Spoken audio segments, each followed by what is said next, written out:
Good evening. Welcome to the December 10th, 2012 Kildaville Hills Board of Commissioners meeting. If you would please rise for the Pledge of Allegiance. I pledge allegiance to the flag of the United States of America and to the republic for which it stands, one nation, under God, indivisible, with liberty and justice for all.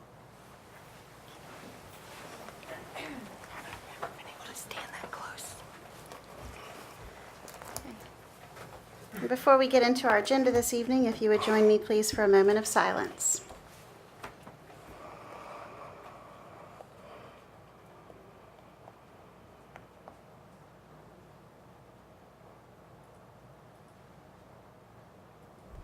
Thank you. First on the agenda is the agenda approval. Is there a motion to approve the agenda? I'll make that motion. I'll second it. Is there any discussion? All those in favor, please signal by saying aye. Aye. Any opposed? Okay. First up this evening is our public hearing. We have one public hearing. It's on proposed amendment to Chapter 153 zoning, Section 153.176N, Commercial Zone Permitted Uses, to add pool and hot tub sales with no outdoor display or storage. There is a sign-up sheet that was on the table for this evening's public hearing.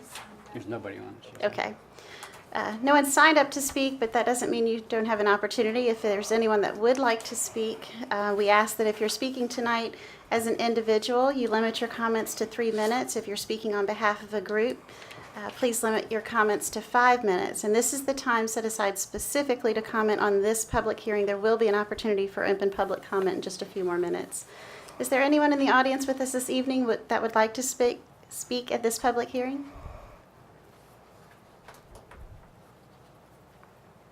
Okay. We will close the public hearing then. And Greg or Meredith, would one of you just introduce this? Sure. Thank you. Mayor. Like the mayor said, this is basically an amendment to add hot tubs and pools and spas as a permitted use to the list of retail uses and permitted uses in our commercial district. And it's basically a housekeeping effort that we've had this use in the past, and then there was some ordinance changes that made it more exclusionary. So now we're wanting to include it back in, and through the planning process, there's also the addition of no outdoor storage or display. And with that, we'd recommend approval. Okay. Thank you. Questions or discussion by the board? No, I don't have a problem with it. Same here. Okay. I don't either. So with that, a motion would be in order. All right. Well, I will make a motion that we accept the proposed amendment, Chapter 153 zoning, to add pool and hot tub sales with no outdoor storage or display to 153.176N commercial zone permitted uses because it is consistent, and the proposed amendment to add pool and hot tub sales with no outdoor storage or display to 153.176N commercial zone permitted uses is consistent with all comprehensive plans and other official adopted plans of the town of Kildaville Hills that are applicable. The amendment is reasonable and in the public interest because it permits the addition of a reasonable business use while establishing necessary requirements regarding both outdoor storage and display. I'll second. Okay. Any further discussion? And just for the public, this really is just cleaning up the language and making it consistent. So with that, all in favor, please signal by saying aye. Aye. Aye. Any opposed? Okay, thank you. Okay. Next on our agenda is the time set aside for public comment. This is anything that anyone wishes to bring forward and address with the board. Again, the same parameters apply if you're speaking as an individual. We ask that you limit your comments to 3 minutes, a group 5 minutes, to give everyone that's here an opportunity to speak if they so desire. So, was there anyone that signed up this evening, Mary? No, ma'am. Okay. Okay, it's not too late, so yes, sir. Certainly. And when you do approach the lectern there, if you'll identify yourself, yes, sir, by name and address, please. Thank you. My name is Ben Murray. I'm a resident here at KDH at 512 Ocean Acres. And I wanted to bring something to the board's attention to the useful firing range over at Ocean Acres. It seems to me as a resident that it goes on far too late in the evening. I have children that go to school. The other night I heard it till well after 10 o'clock at night. And as a resident back there, it's very loud.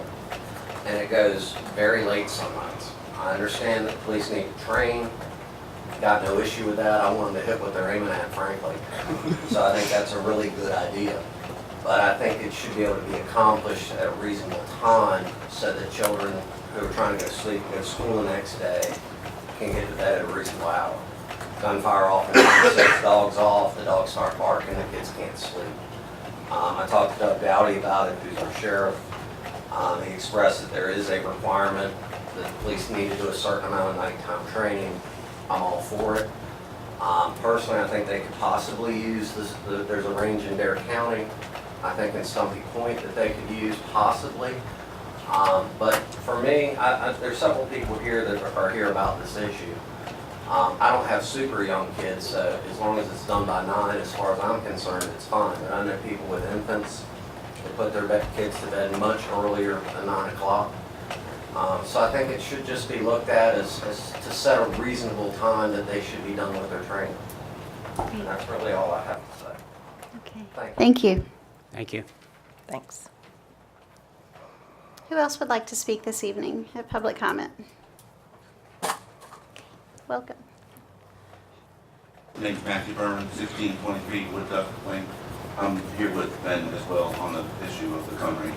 And I really don't have an awful lot to add other than it just seems that it does go on pretty late at night. And it always seems to be the prettiest night when you have the ability to have your doors open. That's all you hear, just the cracking of the gunfire.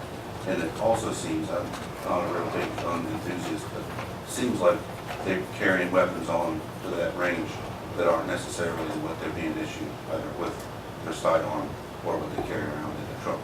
There's oftentimes some shots that are heard on that thing that just echo that have got to be guns that they're bringing on here that are personal weapons. It would appear to me, just from being able to hear, just there's some guns that they're using out there that are cannons. So if there's any management issue of not only the issue of the blatants, but the weapons that they are bringing on, if they can be limited to those that they are issued or need for the job. Thank you very much. Thank you. Okay. Anyone else this evening? Yes, sir. Somebody pull that microphone around. So I'm Greg Brother at 506 Ocean Acres Drive, and I'm here with Ben and the rest to, let us know that it is a little bit loud, I mean, I've been there for 18 years, and it seems like from, it'd stop at 9 o'clock, then it'd stop at 10 o'clock, then it was getting later. And the other night, it was like that we were in Afghanistan. I mean, they had machine guns out there. It was quite loud. And like I said, it's very disturbing in the neighborhood. And if we could, find somewhere else for them, to target practice, that's not in a neighborhood where we have, like I said, small kids and everything, it'd be greatly appreciated. Thank you. Who else wishes to speak this evening? Anyone else? Okay.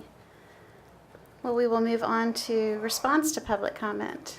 And if you all would, Ben and I exchanged some Facebook messages, so I was aware that he was going to be here this evening and bring this up.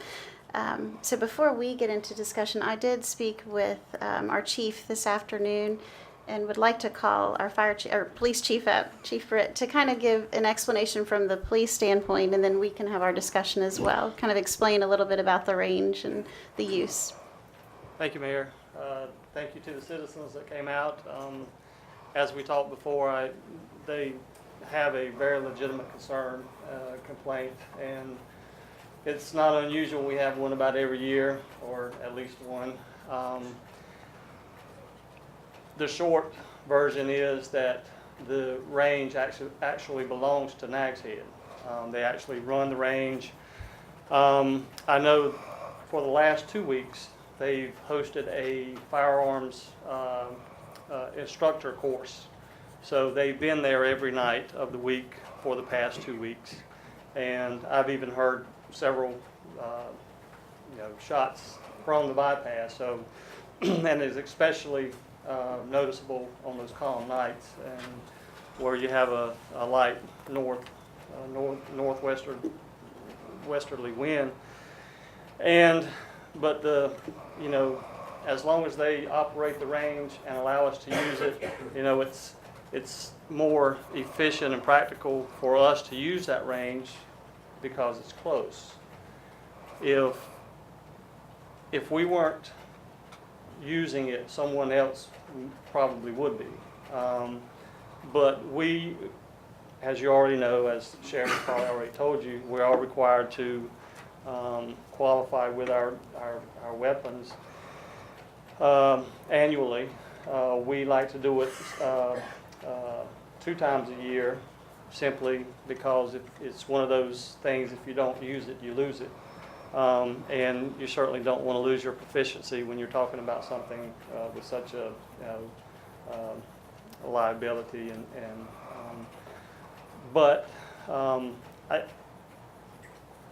And to your other point about other weapons being used out there other than what we carry, when they do the firearms course, they are introduced to different types of weapons so that the instructors are familiar with all types of weapons. So loading and unloading and firing and how the weapon functions. So you have a legitimate concern there as well. But as far as I've seen, it's very safe. It's not very inducive for calm and serenity. We use it, if we hire someone that needs to be qualified, it's just easier for us to go right down there and get them qualified. So we certainly could go to Stumpy Point. There is rumor that there's going to be an indoor firing range open in Dare County by the spring. Like I said, it's just rumor. I don't know it for a fact, but if that's the case, we certainly would be, from our department standpoint, we certainly would be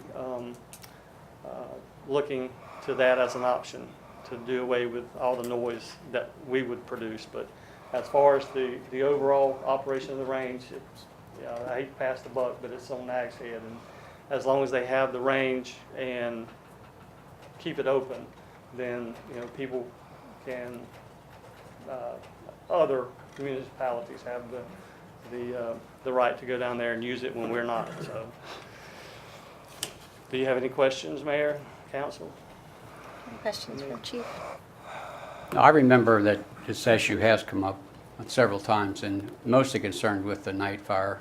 And there's, at this time of year, would you think that there'd be enough hours of darkness that it wouldn't be necessary to go past 9 o'clock? Because it gets dark at 5 now, so 5:30. In the past 4 years, I can't remember a time, even in the summer, when I've been out there past 10 o'clock.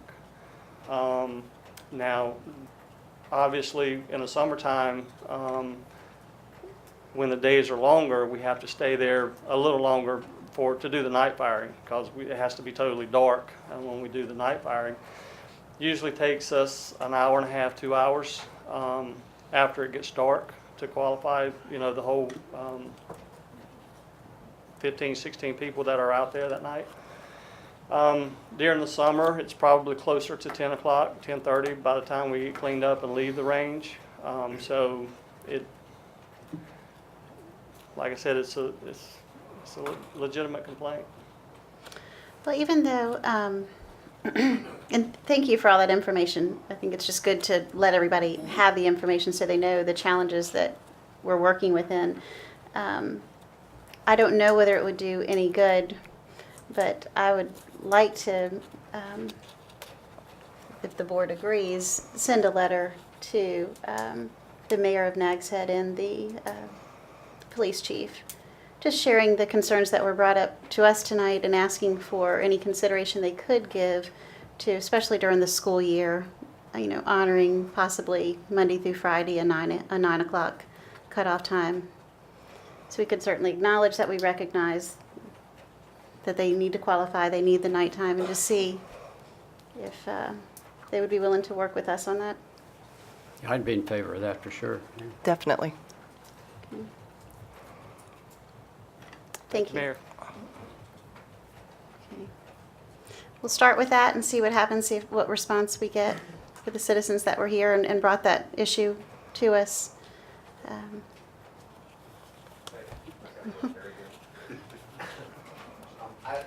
I don't think there was any concern about safety, at least not from my part. I had no worries about safety. I think we all support the use of it, quite frankly. It's just, it gets late and we want to make, dogs bark, kids can't sleep, and it just goes on and on and on and on and on, and it's, 10, 11 o'clock at night. It's to the point of ridiculousness. And even in the summer, maybe they could do it in smaller groups versus doing 16 all at one time. Maybe they could do 5 one night, 5 another night, and get everyone qualified, so it's not 10:30, 11 o'clock at night to get finished, just as a suggestion. Okay, Anyway, thank you. great. Thank you all. We'll see what response we Thank get you. from the letter to NAGSA, but thank you for bringing this to us. Okay. Next, we move on to new business. The first item under new business this evening is discussion and possible action to fill the vacant seat on the Board of Commissioners that was left by Commissioner Woodard as he resigned, you all may recall, at the last meeting to accept his new position with the Dare County Board of Commissioners. I think we're moving on to that. There have been a couple of times in the past that this board, not the three of us though, but previous boards have had the position or the responsibility of filling the position, and there's a number of ways that this can be done. It can be done from a very simple appointment to a very kind of drawn-out application process, or even the one option is not to take action to fill the vacancy until the next municipal election.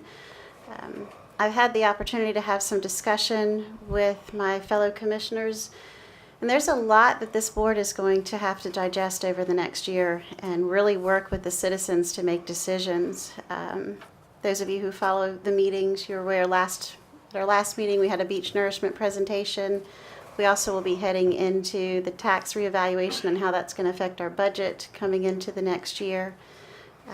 There's a lot of big issues that are going to be really important to all of us, and some of the discussions that I had with my fellow commissioners was the need to appoint someone with experience that could bring experience to this board. And that being said, I would like to put forth for your consideration to fill the unexpired term with Mr. William Pitt, better known as Bill Pitt. And for those of you who don't know, Bill Pitt served as a commissioner on this board from 1997 to 2005. He was a very well-respected commissioner, and personally I think brings the experience that we really could use and would be a tremendous asset to our board. Yeah, I agree. I know Bill very well, and he's one, as you said, he is one of the commissioners that's been highly respected in the past. And I know from my own experience in listening to him and a lot of others that I've talked to that as far as the financial stuff, it'd be hard to find somebody else that has the qualifications he does, having previously served on a board, and also his expertise in the financial matters, which, as the mayor alluded to, we're going to need some help with, admittedly. So I'm definitely in favor of it. I agree as well, and I definitely think going into a reevaluation year, we definitely couldn't fill the seat any better. Well, then I would like to make a motion that we appoint Mr. Bill Pitt to the Kettleville Hills Board of Commissioners, effective immediately. I'll second. Any further discussion? All those in favor, please signal by saying aye. Aye. Aye. Any opposed? Okay. So if we make that immediate, we could swear him in now? Okay. It really is immediate. I wasn't kidding. Okay. That's right. No time to think, right, Bill? I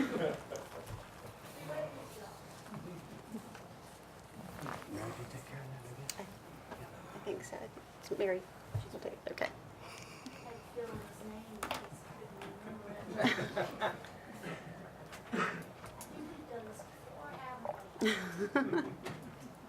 Where do you want us to come?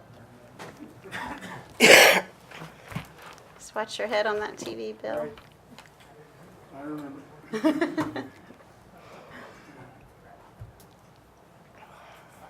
Ms. McClure, Being summoned.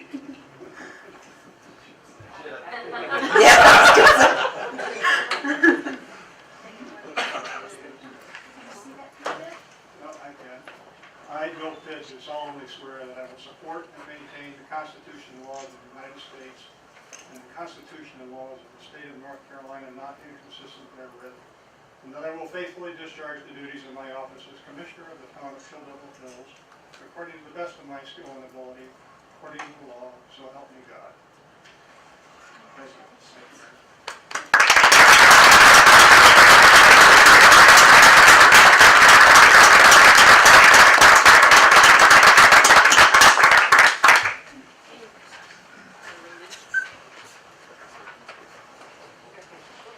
Welcome, Bill, and thank you for Thank you, Mary. Thank you for your kind comments.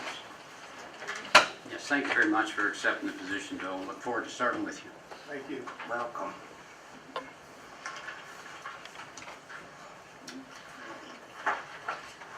Item number 2 under new business is the presentation of the comprehensive annual financial report for fiscal year 2011-2012, an award for excellence in financial reporting for fiscal year 2010-2011. Is that Beverly? Are you? Actually, we have with us this evening our auditor, Teresa Osborne from the CPA firm of Dowdy and Osborne. And she's going to give her opinion from the audit, and then Beverly has her presentation. Great. Thank Okay. you. Welcome, Teresa. Good evening. I'm happy to be here tonight to present the results of your June 30th, 2012 audit based on the comprehensive annual financial report prepared by your finance department. The town has received an unqualified opinion on its financial statements, the best opinion you can receive. This report can be found on pages 1 and 2 of your report and states that the town's financial statements are presented fairly in all material respects. Auditing standards require us to consider your internal control as a basis for designing our audit procedures, and these standards require us to report significant deficiencies and/or material weaknesses in internal control. We did not identify either of these issues in our audit, and this report can be found on pages 139 and 140 in the compliance section of your audit. The town's general fund ended the year with an unassigned fund balance of a little over $5.5 million, which represents approximately 44% of your fiscal year 2012 expenses, or a little more than 5 months of operating expenses. This dollar amount is more than the prior year. However, the percentage is comparable to your prior year due to increased expenses. This percentage is less than the statewide average of 69.5% for your population grouping. However, the town does have an additional $1,772,000 set aside for future capital projects, and this percentage is in keeping with your fund balance policy. Overall, the town's general fund is in a strong financial position. The town's other main fund is the Water and Wastewater Fund, which showed net operating losses of $95,000 compared to prior year losses of $620,000. This is a significant improvement in operations in your water and sewer fund, and net assets increased by $156,000. That's a tremendous turnaround from the June 11 fiscal year. The town staff does an excellent job in managing the budget adopted by the board and in its financial reporting responsibilities. I would like to especially thank the Finance Department for their assistance during this audit, as well as other departments, most of which were involved in the audit process. And I'll be happy to answer any questions that you have. And Beverly's going to be following up with a more detailed analysis of the 150-page report that you've got. Great. That's right. Thank you, Teresa. Any questions for Thank you. Teresa? Okay, thank you.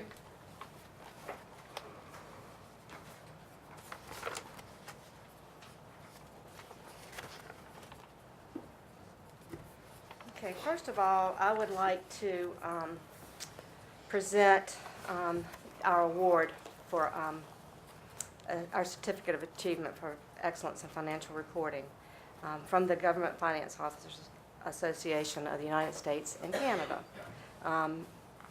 The town received its award for June 30th, 2011. So we're always a year behind, but this is our 2011 award. It's a prestigious national award, and it recognizes conformance with the highest standards for preparation of state and local government financial reports. In order to be awarded a Certificate of Achievement, a government unit must publish an easily readable and efficiently organized comprehensive annual financial report whose contents conform to program standards. Such CAFR must satisfy both generally accepted accounting principles and applicable legal requirements. The Certificate of Achievement is valid for a period of 1 year only. Town of Killable Hills has received the certificate for the last 24 consecutive years. We believe our current report continues to conform to the Certificate of Achievement program requirements, and we're submitting it to the GFOA. And I would really like to express my thanks to Amy Miller, Sharon Alsbrook, Sherry Flynn, the entire finance department, town departments, that everyone participates in this program. And I really would like to express my appreciation to the mayor, the Board of Commissioners, and their continued support for maintaining the highest standards of professionalism in the management of the town of Killable Hills. Thank you. Great. Thank you. Congratulations. Thank you. Congratulations Your team. once again, huh? Thank you.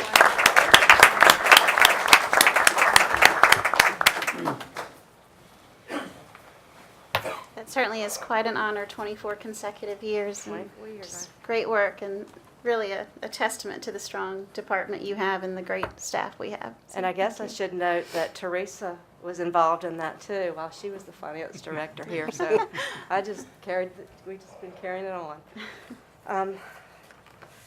Next, I'd like to go over a few highlights for the year of 2012, June 30th, 2012. This is our cover. We all really love this cover. It shows two of our firemen, Devin Saylor, Ryan Ward with the Killable Hills Fire Department, participating in the Outer Banks Hospital Couch to 5K Challenge. They completed the entire 5K course in full turnout gear, air tanks, and SCBAs. So we captured them doing it. We have proof.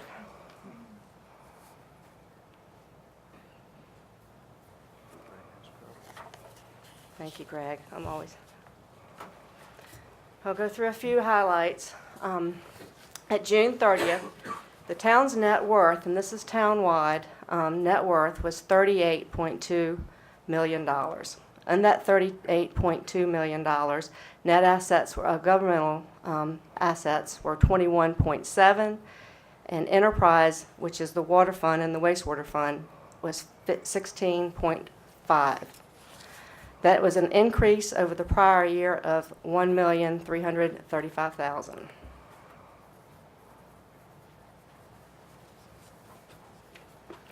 Combined governmental fund balances was $9,579,000, which was an increase from the prior year of $315,000. The general fund unassigned fund balance, as Teresa stated, was a little over $5.5 million. That represents 58.1% of the total fund balance, 44.2% of total expenditures, and 45.1% to the next year's budget. And that general fund unassigned balance at 45%, that's just showing you where that target has been over the last 10 years. So we've hovered right around that same percentage.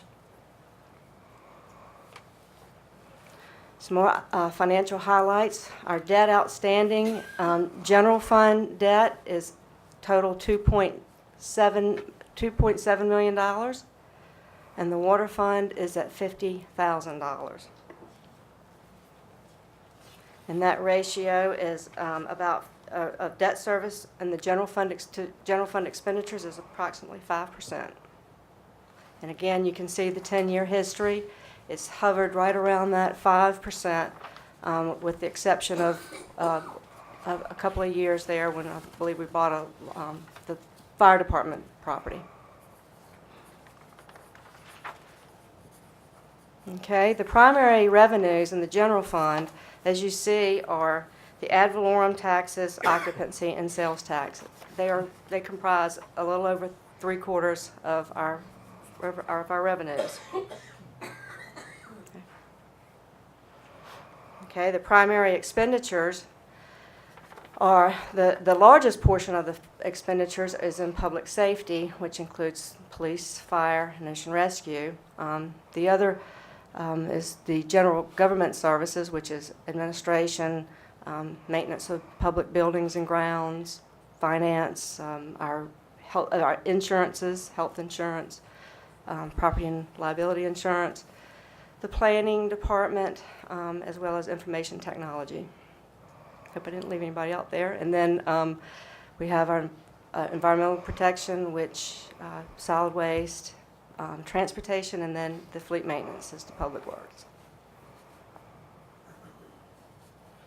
A little bit of comparisons to our budget this year. Revenues were over budget by $324,000, and our expenditures were under budget by $831,078, and those are the different functions that we were under budget. So we really did watch what we were spending, and very prudent, even in a low, tight budget year. Okay. And this is our current assessed value of taxable property. It's roughly $2.675 billion. And like you said, this is a revaluation year, and we'll see how that plays out.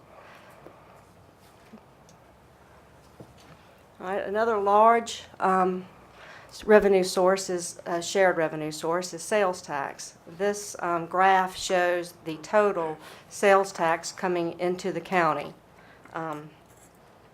This in 2012. Total sales tax, that's from local sales tax, Article 39, 40, and 42, was $22,185,000. Over last year was $21,312,000. That was a 4.1% increase in total sales taxes coming back to the county. All right, this is Kill Devil Hills portion of the sales tax that was received by Kill Devil Hills. In 2012, it was $1,656,724. As you see, it's very slight, but there is a slight decrease over the prior year. Prior year was $1,675,000. So it was a 1.1% decrease. And again, this graph will show you that red line shows the sales tax in the county at an increase from the prior year, and Kill Devil Hills is primarily flat. And again, that's one of those shared revenue formula issues. All right, occupancy tax in Kill Devil Hills. And this is a graph showing our 10-year history, 10-year trend. In 2012, it was $2,190,000. Prior year, in 2011, it was $2.2 million. Very slight decrease, very not even noticeable on the graph, but it was a 0.8% decrease. And again, that shows the graph. The red trend line is the occupancy tax, the total in the county, which was 19.2, and then, which is a 5.2% increase in occupancy tax. And our comparative to Kill Devil Hills. Land transfer tax, that's kind of taken a hit over the last few years. It has remained steady over the prior year. This year we did budget more conservatively in that area, so we didn't budget for any increase. But that's the history in that revenue. That was $460,000. You might have to do it again. There you go. Okay, thank you. Again, interest income was once a significant source of revenue, but with the yields as low as they have been, we actually were very proud of this past year at 1.84%. The yellow line indicates the general fund interest revenue, and the green line is the trend in the water fund.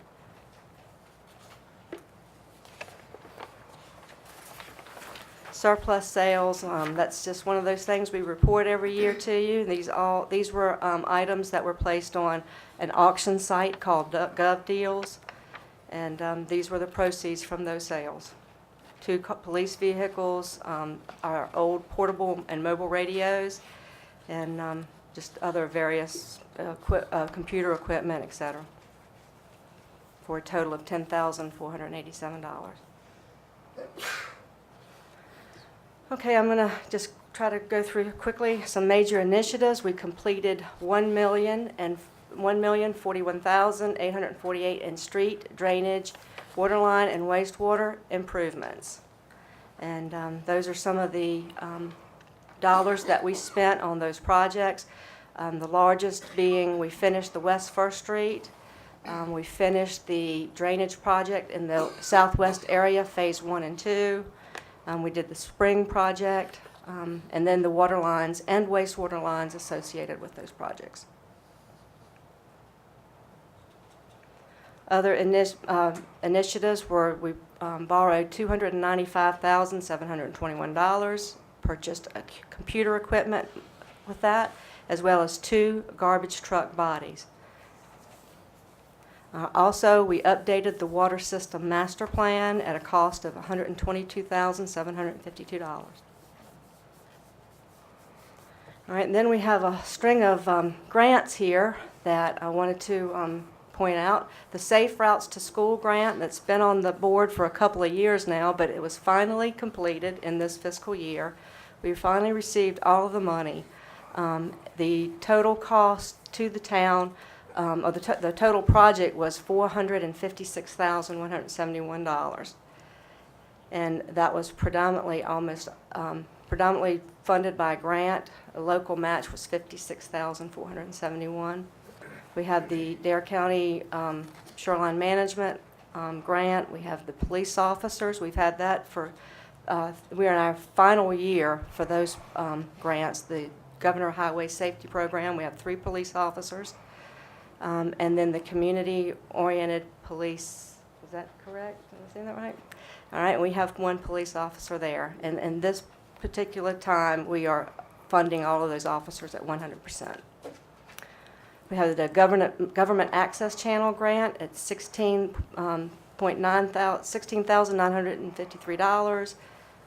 The holiday display that you saw earlier, the Christmas tree, that was $11,948. That's all grant funded, as well as the $321,000 for FEMA reimbursements. Local money for that during that hurricane was $9,300, and I think that was mostly Hayman Pier.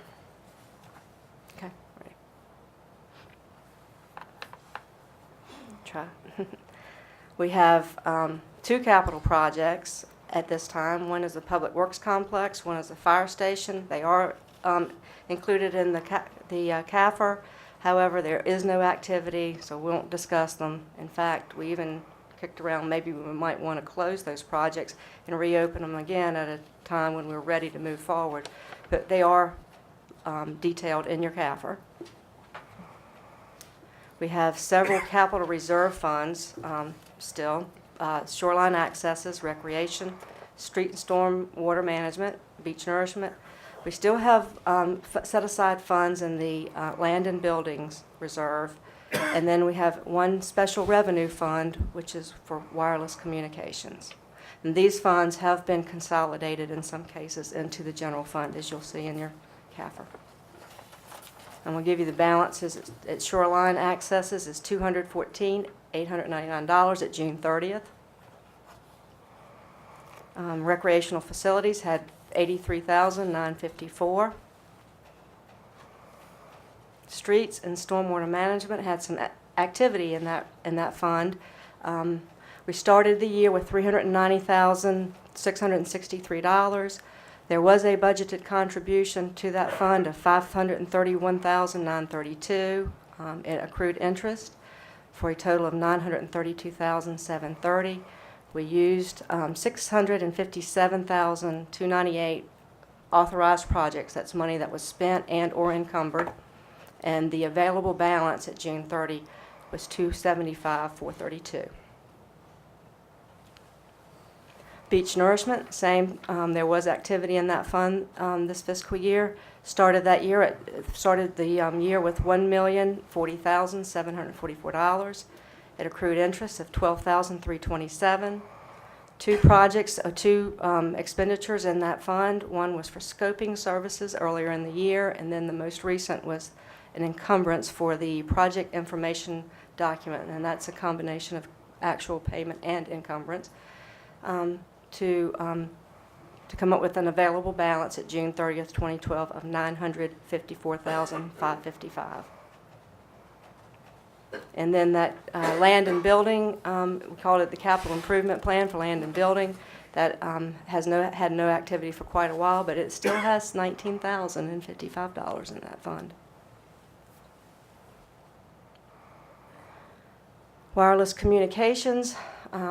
Started the year with $261,740. There is that sole source revenue for that fund is the tower lease, and that was $80,665 this year. It did accrue some interest. There were some expenses, some commissions, and some fees for that to collect the revenue, and as well as other expenses, for a balance at June 30th of $332,451. All right, Powellville. We started the year with $230,085. We received, our allocation was $231,635. There was some interest that was accrued. We used $18,739 for operating expenses. That Southwest area project, we spent $332,428. The spring project, we used $9,138 for that, and as well as a small encumbrance. So we ended the year with $105,924. Okay, the water fund. We account for that just like we would a business. It's all accrual based. I guess the most notable thing there is the revenues were over expenses of $544,468. There are some accruals in that for reporting, but the bottom line is there was a positive net change in assets of $178,478. Water fund has total net assets or net worth of $16,194,936. Of that $16 million, $11 million is invested in capital assets. $5 million is unrestricted. That's unrestricted cash and investments.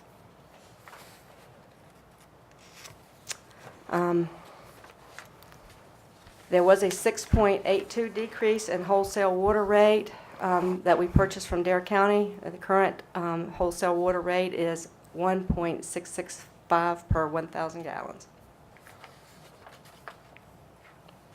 Wastewater fund, same as the water fund. It is accounted for as a business. It's full accrual. User fees cover costs of operations, depreciation, etc. The revenues were under expenditures this year, $25,285. There was capital outlay and depreciation of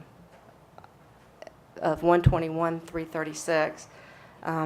Capital contributions were $38,880, and there was a negative change in assets of $21,597.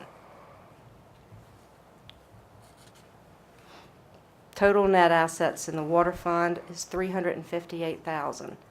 Of that net assets, $1.1 million is capital assets, and it is a deficit retained earnings of $778,665.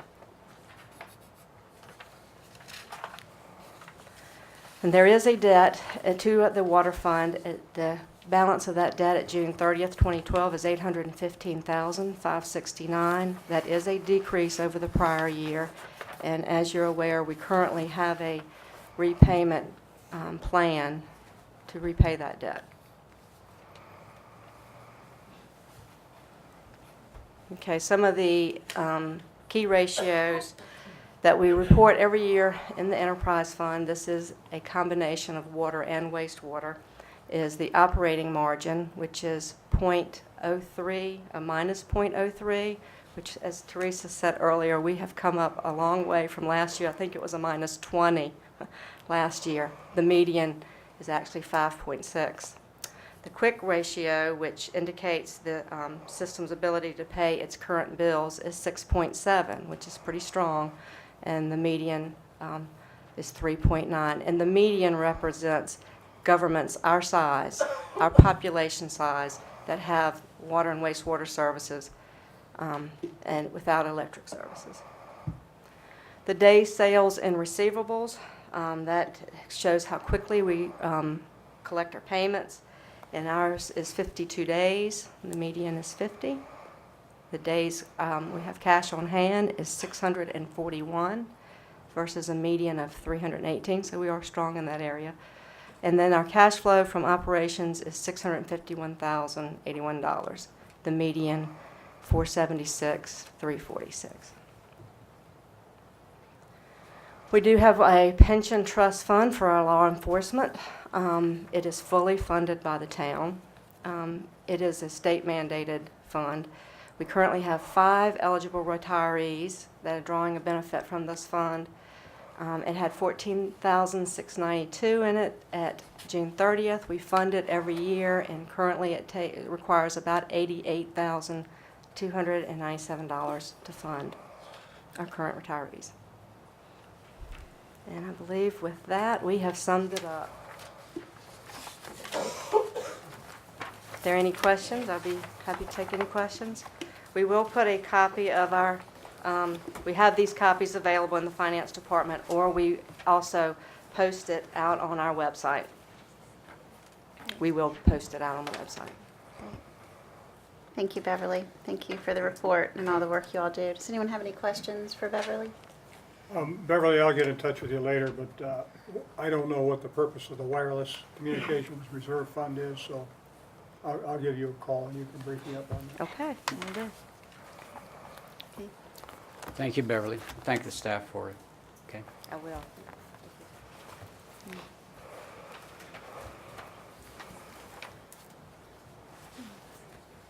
Next item under new business is item number 3, appointments and nominations for appointment. First item is 3A, committee appearance commission appointments. Mayor Pro Tem Hogan, do you want to speak to that? Right, at the moment, we have 2 vacancies on the Community Appearance Commission, and at this time, I would like to nominate Priscilla Shea. I had spoken to her previously, and she is interested in serving. And Greg, if you'll help me on the name of, now I'm going to practice it, the name of the second nominee that I asked you about earlier today. Bambulis Charalambulis. Seriously? No, that is Bambulis, right? Bambulis. Right. Yeah, he's, I talked to some people that, I don't know him personally, but I talked to some people that do know him. He's the general manager over at Captain George's, and if you go by the appearance of the place, he looks fairly qualified. But, yeah, I did speak to some people that know him, and I'm quite satisfied that he would be of a service to us on that committee. And I believe with those two nominations, if they are approved, then we would be, the committee would be fully staffed. I'd like to make the motion then to have those two people placed on the CAC. I'll second that.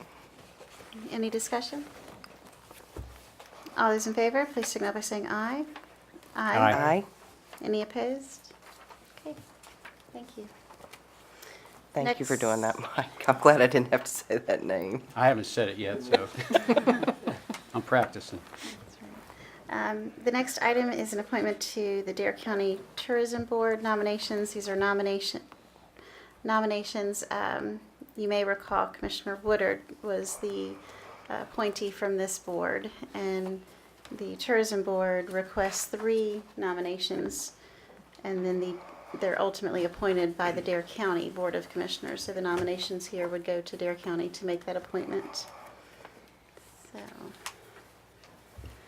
I'd like to nominate our mayor, Sheila Davies, for the Tourism Board. I'll second that. I guess discussion, which as part of the discussion, we actually would need to nominate like a slate of 3 names. Can I just can I rescind that motion and make another one with and nominate the slate? Sure. Okay. I'd like to nominate Mayor Sheila Davies and Commissioner Brandy Rubottom and myself for that committee. Okay. Okay? Sorry. So is there a second to that nomination? I'll or to that I'll I'll second. second it. You sure you don't want to be on that? No, I'm sure. We don't want to leave you out. Okay. All right. Any further discussion? Okay. All those in favor, please signal by saying aye. Aye. Any opposed? Okay. That's I have weird. to- I have to warn you, Mayor, there's a tradition where when they get a new member, first thing they do is make them chairman. Oh, Well, thanks for the heads up. I'll be prepared for my response, It's not which will quite be, that I'm bad, not going to but- accept it. It's not quite that bad, but that happens. Thank you. Okay, item number 4, Dare County's January 1st, 2013 policy to collect tipping fees on all C&D refuse. And Debbie, will you? Yes, ma'am. Thank you. We had actually had discussed this a few weeks ago. We had received an email from the Dare County manager, Bobby Out, saying that this was a new policy that he was going to be proposing to his board, and they did adopt it back in November, the 19th, I think, to begin collecting C&D, tipping fees on all C&D that's taken over to the Stumpy Point landfill. This primarily affects the town of Kill Devil Hills and the town of Nags Head. Nags Head discussed it at their meeting last week and asked their manager, Cliff Osborne, to go to meet with the county manager and myself to see if we could come to a better resolution. I guess our concern, we're in discussing this with Steve Albright and Steve discussing it with Billy Guard, our sanitation supervisor, where we're a little confused, and our concern is any resident in Dare County can take up to 500 pounds of C&D to the Stumpy Point landfill any number of times, any number of trips per day, per week, per whenever. There's no limit, as long as it's no more than 500 pounds and there's no charge. So I understand that, and we offer to our residents the ability to bring their C&D to our site here in town, with quite a number of restrictions that Steve and Billy can certainly speak to better than I can. So it's limited to how much our residents are able to bring here, and then when we have a load, we take it to Stumpy Point. It's simply a service and a convenience that this board and previous boards have chosen to grant to our citizens. So with that being said, I guess where we're having a hard time is what difference does it make who does the hauling? If instead of a number of Kill Devil Hills citizens driving all the way to Stumpy Point, we take it, I don't understand why that wouldn't still be allowed. So I guess there's still the need for some discussion. Steve and his folks are looking into the possibility of a scale, if that would be something that as long as we didn't take any more than 500 pounds at the time from a citizen, that Dare County would consider that. But we're not really sure how reasonable it is for a scale and to what degree we would need to look into. So I guess this evening, if this is a service that the town would like to continue to provide to our citizens, and we strongly recommend that we do, because we have gone to just twice a year pickup, curbside pickup, as opposed to the on-demand, and I think this is something that our citizens have really come to appreciate, and they certainly utilize it. Then what I would like to ask is, if that is the case, then to allow for Bobby and Cliff and I to maybe sit down again and try to work this out. We do have a meeting scheduled for this coming Thursday, and let me report back to you on that before January. And like I said, if there's any questions that you have from Steve and Billy, they are here.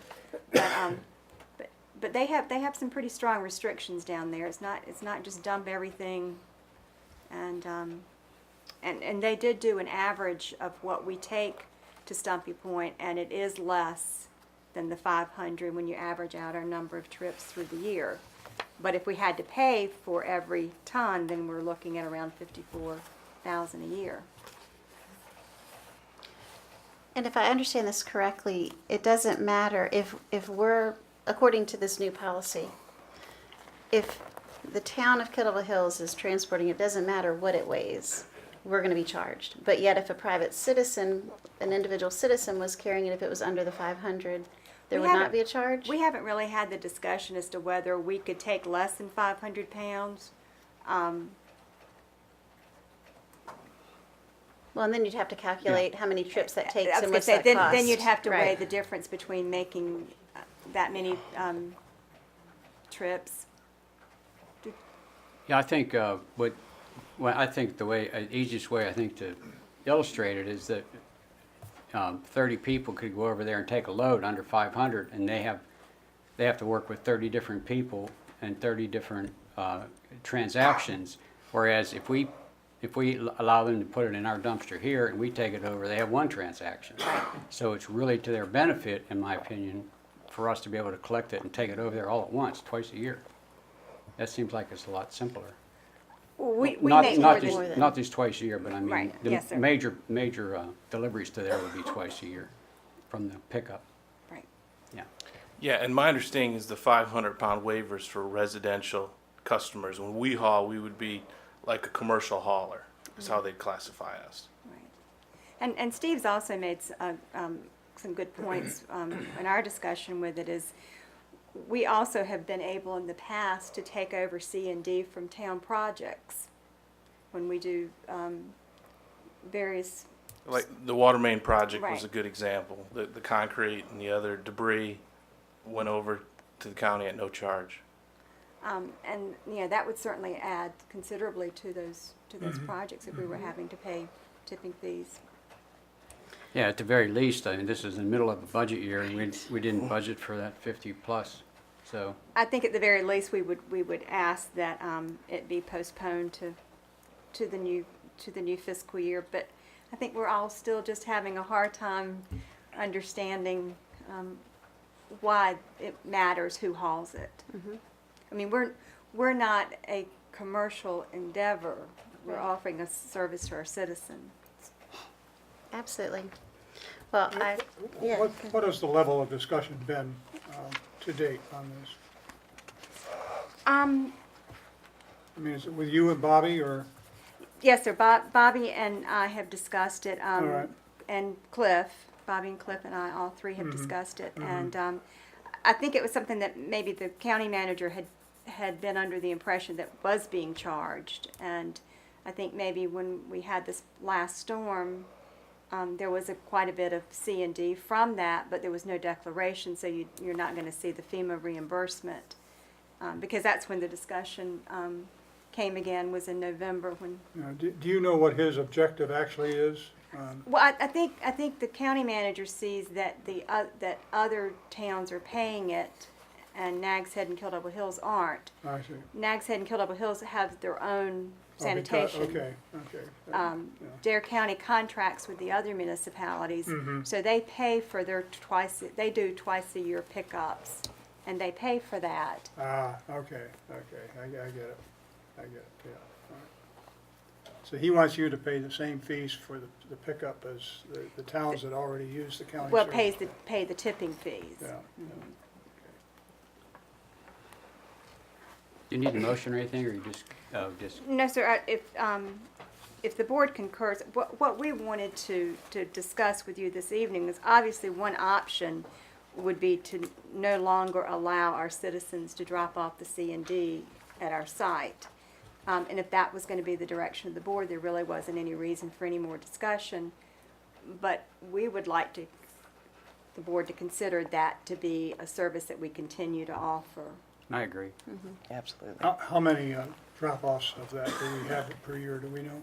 Yes, sir. Yeah, it was a little over 5,000 visits. C&D? Mm-hmm. Okay, Equaled about 750 tons. okay. That averages out to about 260 pounds per trip if you average So it you over have the year. about 20 a day then?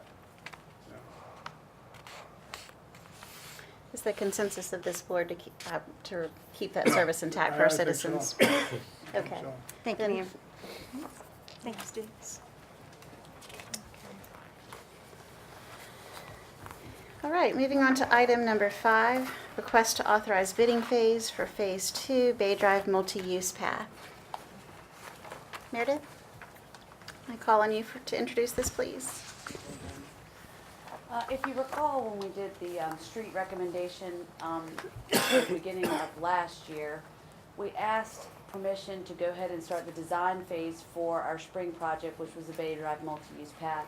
That's a little out of sequence, and we asked for it to, we knew we were going to have some environmental issues and some, we wanted to apply for a grant, have a good number for the grant applications, and we knew we were also going to have to get some environmental permits that were going to take a little longer than a normal street project. That design work is done and we're ready to bid the project. And what we are asking for is to authorize the manager to enter a contract with Engineering Services of Virginia, or Pete Berkheimer, for $5,000 for the bidding. There's additionally, there are 2 environmental permits that have been included in that, which equals another $700, and that's for state stormwater and state sedimentation erosion control permitting that the engineer is going to pay for, and we will reimburse him, so the total contract would be $5,700 to bid, and then the bids will come back to the board once they have been received for board approval.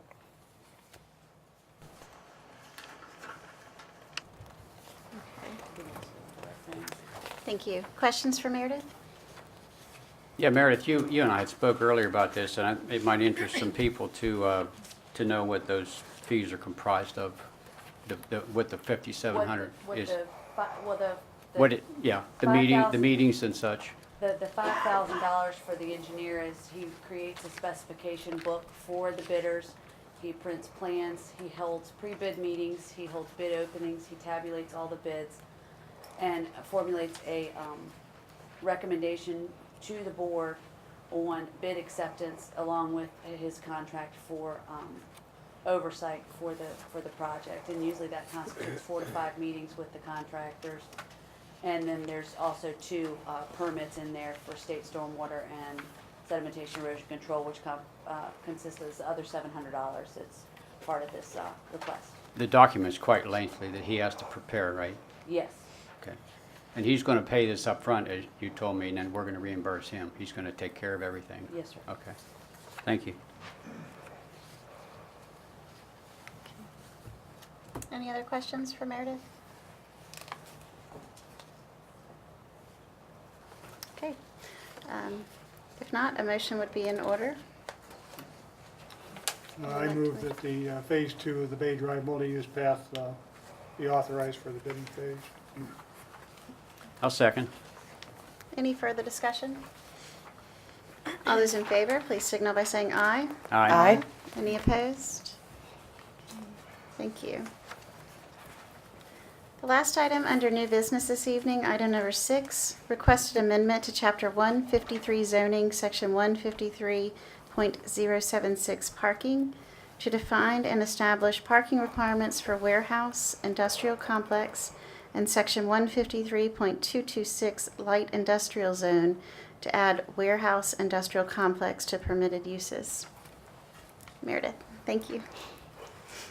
In front of you is a zoning amendment request submitted by James Gilreath of RHGPC on behalf of Mulehide LLC. The request is to add a definition for warehouse industrial complex.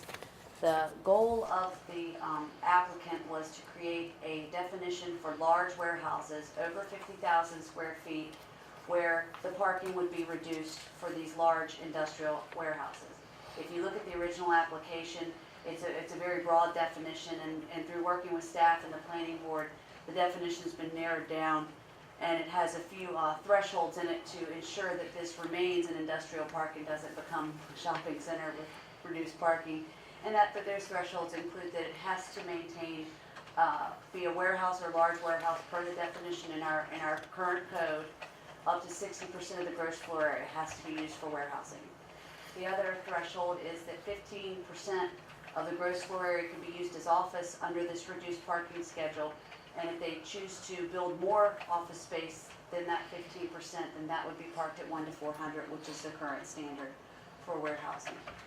Other uses that are not warehouse or industrial warehouses, including manufacturing and fabrication, would be allowed in an industrial complex. Only 40% of the gross floor area can be used for other uses, and those will be parked at 1 to 400. So it allows for a reduction, and the other goal was that it would allow businesses to come in and out of industrial complexes without having to come to the Board of Commissioners every single time for a change of use. It would allow a little more flexibility within a large complex and would promote the viability of an industrial complex.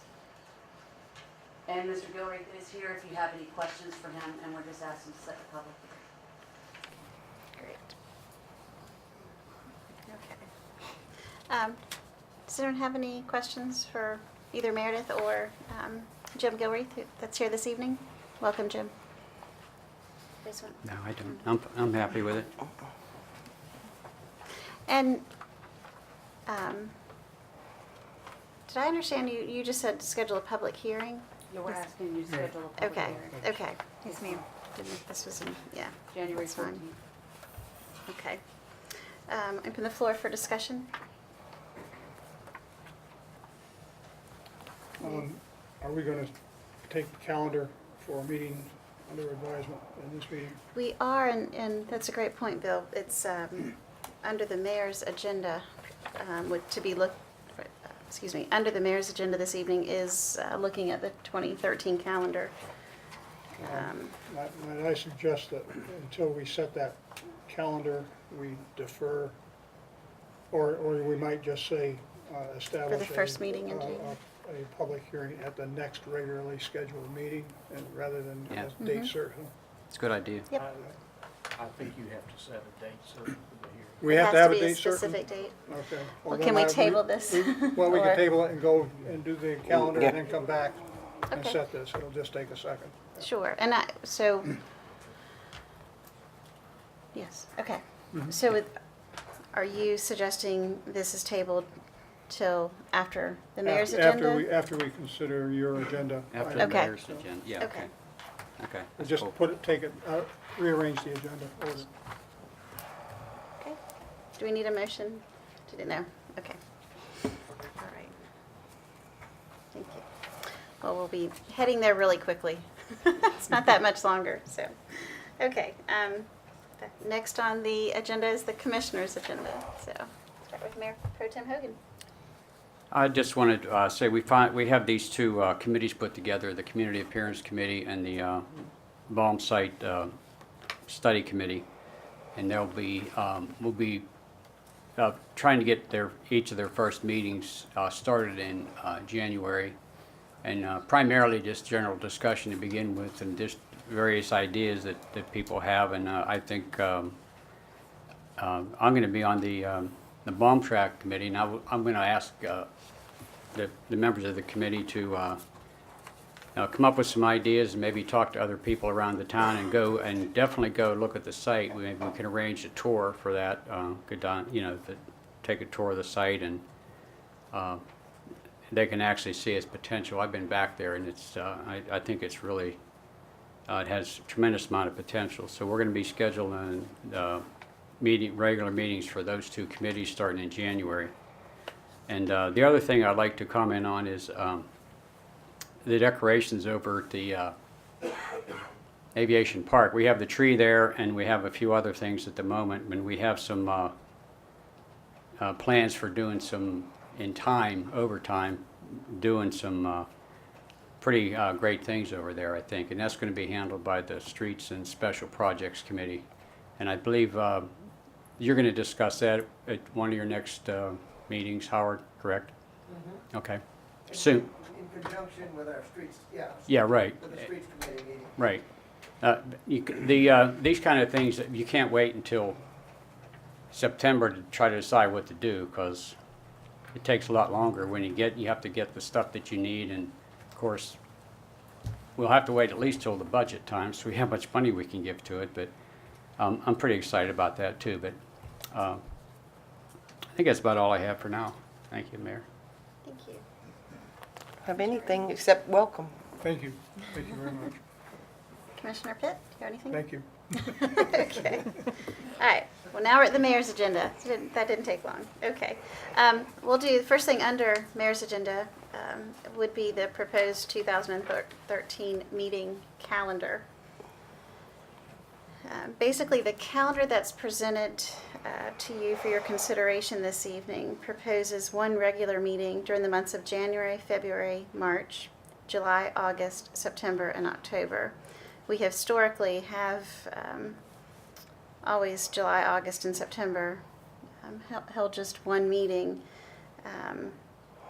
And in looking at the business before us in the early part of the year, that's why the calendar is suggested as such.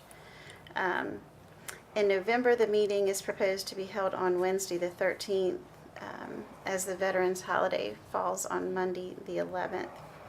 This proposed calendar does include two public forums, the first on April 24th. And while it's proposed to be a public forum on any topics, the focus issue that night would be on beach nourishment.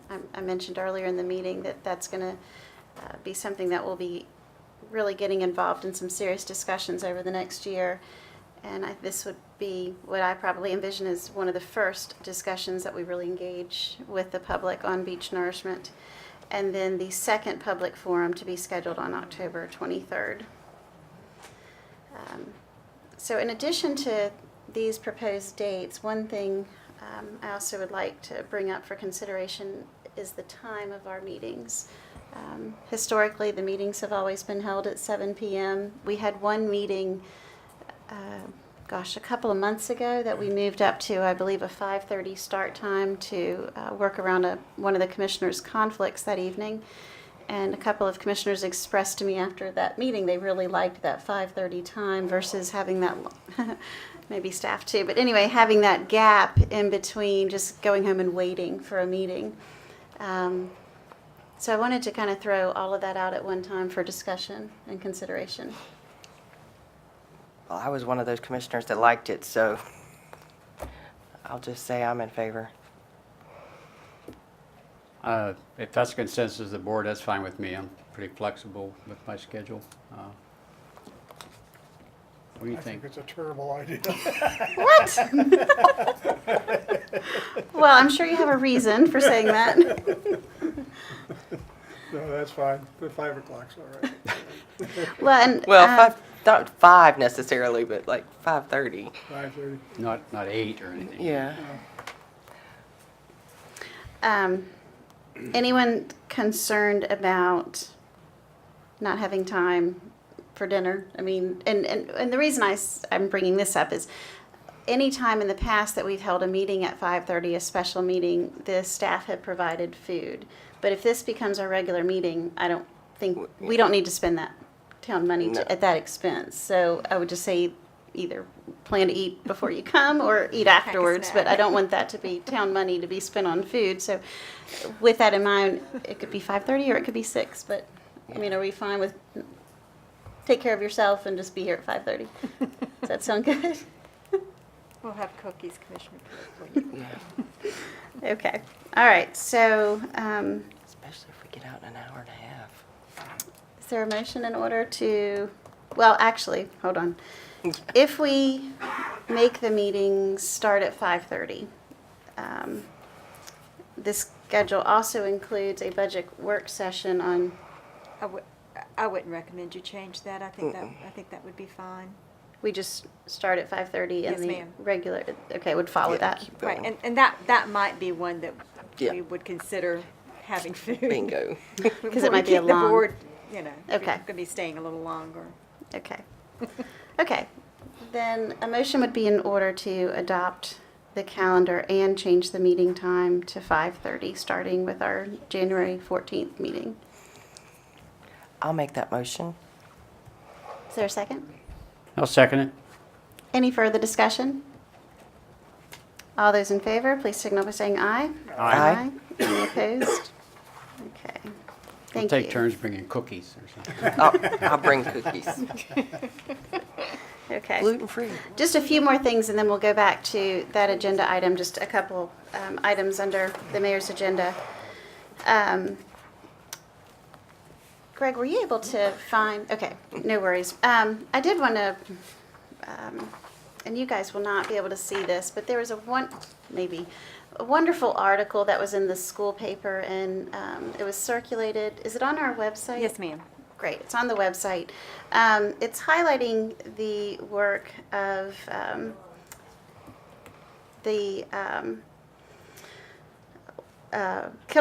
one of our officers, Sarah McDowell, who leads the Explorer program with youth, training them in police skills, criminal justice skills, and it's really an exceptional article about the work she does, and specifically highlighting one of the seniors, Scott Blankenship, is in his work, and there's pictures of Scott and of Officer McDowell. I just think I was really impressed with that and the work that she's doing and the work that program, there we go, that the program's doing. So if you have a moment at some point, log on to our website and check this article out. Just great work and a great program. If I may interrupt, Absolutely, excuse me. please do. Also on the website in that same location where Greg had just pulled this up, is another article on one of our employees, Rylan Lindsay. That was the in next thing on my I'm list. sorry, I'm sorry. Did you read my Cliff Notes? No, but if we want to go to that article, that was... Okay, it's right there. Yes, ma'am. Okay. Yes, this is an exceptional article as well, and it's on another employee, Rylan Lindsay. And what also is neat is the author of this article lives obviously in the town, because this is about her experience with her young daughter and her with Rylan and doing the trash collection for their family. And this is a highlight for their little girl. I don't know if it's Tuesday mornings to come out and see Rylan, and just obviously it's really neat about the interaction he has, and certainly takes his job very, very seriously, and just exceptional customer service. So please definitely check out both of those articles. We have a great, if I may interrupt for just a moment, with Rylan, we have a great family story. Our youngest granddaughter is 3 now, but back a couple years ago, but just back up for a second. Our grandkids love, they get out on the porch, they get all excited when he's coming because he blows a horn from beginning to end, and he waves, and they just have a great time. She said her first sentence was, "Garbage men come, say yay." So, first full sentence she ever said. So, That's great. and I told him that, and he was very touched. So. I did, yeah. Two other things, just congratulations again to our finance department and all the staff that work with our finance department on the 24 consecutive years of receiving the Excellence Award. And, you know, on a personal note, it's kind of interesting thinking back. A year yesterday was the day we were sworn in. It's hard to believe it's already been a year that we've been serving, and so just thank you to the citizens and the town employees and fellow commissioners. Been, you know, a great first year and appreciate the opportunity to have served you and look forward to another year. With that note, I'll conclude my agenda and we'll move back to the other item that we had tabled. Mayor, with your permission, I move that we schedule a public hearing at 5:30 Monday, January 14th, 2013, on the requested amendment to Chapter 153 zoning, Section 153.076 parking. So moved. Is there a second? I'll second that. Any further discussion? All those in favor, please signal by saying aye. Aye. Any opposed? Okay, thank you. Next, town manager's agenda. Nothing this evening but to welcome Commissioner Pitt. Look Thank forward you, to thank you. working with you. Town attorney's agenda. Don't have anything for you tonight. Thank you. Consent agenda. Yes, ma'am. 3 items on the consent agenda, the minutes from November the 14th, a budget amendment to provide for the employees' holiday cards, and thank the board for that. And then the renewal of the State Employees Credit Union Cash Point ATM lease agreement. This is a 3-year term at the current rate of $250 per month with 2 one-year guaranteed renewal options at the same rate for the following initial term. Approval of the consent agenda would authorize the renewal of this agreement and give staff the authority to execute the agreement. And we would recommend approval of the consent agenda as presented. Is there a motion from the board? So moved. Second? Second. Any further discussion? All those in favor, please signal by saying aye. Aye. Any opposed? Thank you. Thank you. Okay, next this evening is the second time set aside for public comment. If there's anyone who wishes to speak at this public comment, just raise your hand and we'll call you up to the lectern. Again, identify yourself by name and address. Is there anyone who wishes to speak this evening? Yes, Sergeant Towler. Good evening, Board. As you know, every year we have a significant problem with vehicles being broken into, and the preponderance of those are unlocked and very preventable.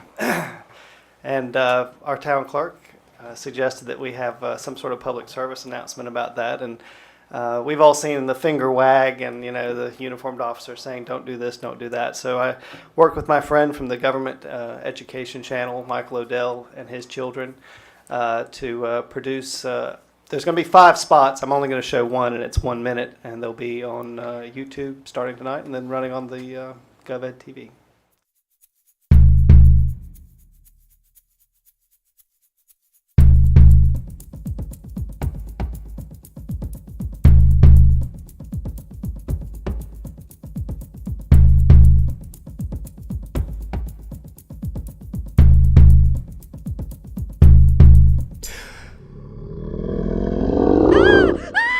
You can't always count on there being a werewolf in the back seat when somebody is breaking into your car. An estimated 90% of reported thefts from vehicles on the Outer Banks are committed against cars that have been left unlocked.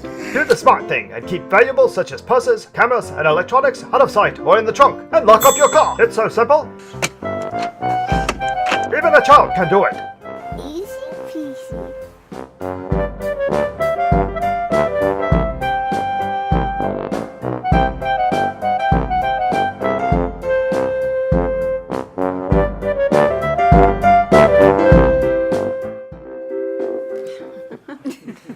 So there'll be 5 with the same thing, different things in the back seat, and hopefully we'll get 1 or 2 people to start locking their cars. So thank you. That's excellent, John. Thanks, John. Thank you for that, John. I mean, that's wonderful, and I just appreciate your time. You're very talented and gifted. Appreciate that. Anyone else this evening that would like to speak at public comment? Where's our regulars here? They're here. They're here. Okay. They're quiet though tonight. All right. Well, I appreciate everyone in attendance this evening. Thank you for coming out. Nice group. And with that, the motion would be in order to adjourn. I move that we adjourn. I'll second that. Any further discussion? All those in favor, please signal by saying aye. Aye. Thank you. Merry Christmas. Happy New Year. Thank you. Thanks for your advice.